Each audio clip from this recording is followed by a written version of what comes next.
Kanina, nag-day off ako. Sa isang buwan, isang beses lang kasi yung day off ko. So, ang ginawa ko, yung bayad ng day off ko, binili ko ng pagkain. Mga ganito. Milo. Mga ganito lang binibili kong nakapack. Yan, isang pack ng Milo. Tapos may Ovaltine. Buti andito sa kwarto ko, kaya pag gutom ako ng gabi, pwede kong papakin. Ayan. Ito 2 pack ang binili ko.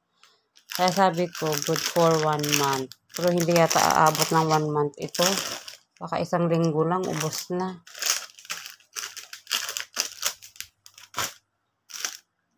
Yan, Ovaltine. Mga ganito lang binibili ko para isang timplahan sa umaga. Tapos, mga kape, ganito.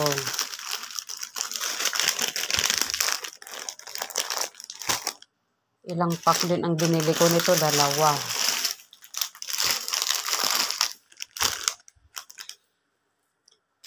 Tapos, isang pack ng Fuji bar.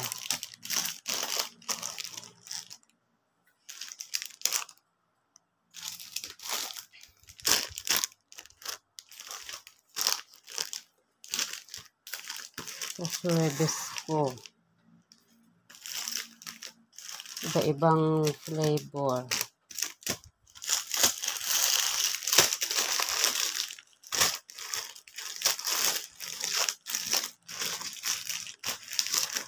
Skyflex na sweet butter.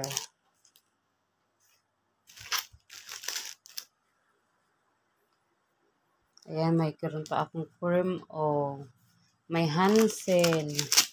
Ayan, may Hibisco Choco. Ayan.